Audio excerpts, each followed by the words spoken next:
Hyper tension അഥവാ പ്രഷറിനെ ചെറുക്കാനുള്ള ഒരു simple diet pattern നോക്കിയാലോ. ഫാറ്റി ആയിട്ടുള്ള ഐറ്റംസ് എല്ലാം അവോയ്ഡ് ചെയ്യുക. ബട്ടർ, ചീസ്, അച്ചാറ്, പപ്പടം, സോസ്, അതുപോലെ തന്നെ അജിനോമോട്ടോ അടങ്ങിയിട്ടുള്ള ഭക്ഷണങ്ങൾ, എക്സ്ട്രാ ഫ്ലേവേഴ്സ് അടങ്ങിയിട്ടുള്ള ഭക്ഷണ പദാർത്ഥങ്ങൾ, ഇവയെല്ലാം നമ്മൾ അവോയ്ഡ് ചെയ്യുക. Mayonnaise, chips, salted nuts, baking soda അടങ്ങിയിട്ടുള്ള ഭക്ഷണങ്ങൾ, ഇവയും നമ്മൾ റെസ്ട്രിക്ട് ചെയ്യുകയോ അല്ലെങ്കിൽ അവോയ്ഡ് ചെയ്യുകയോ ചെയ്യുക. നട്ട്സ്, ലീഫി വെജിറ്റബിൾസ്, ഇവ നമുക്ക് ഒരു ലിമിറ്റഡ് ക്വാണ്ടിറ്റിയിൽ കഴിക്കാവുന്നതാണ്. ടേബിൾ സോൾട്ട് അഥവാ ഉപ്പിന്റെ ഉപയോഗം നന്നായിട്ട് കുറയ്ക്കുക.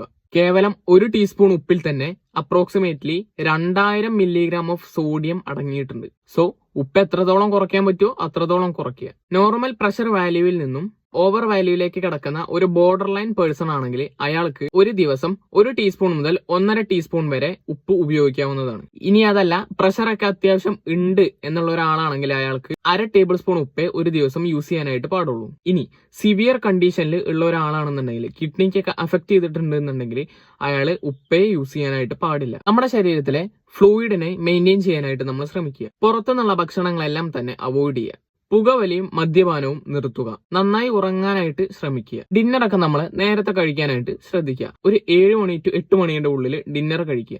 ഭക്ഷണം കഴിച്ച ഉടനെ പോയിട്ട് കിടക്കാതിരിക്കുക. ഭക്ഷണം കഴിച്ചതിന് ശേഷം കുറച്ച് നടക്കാനായിട്ട് ശ്രമിക്കുക.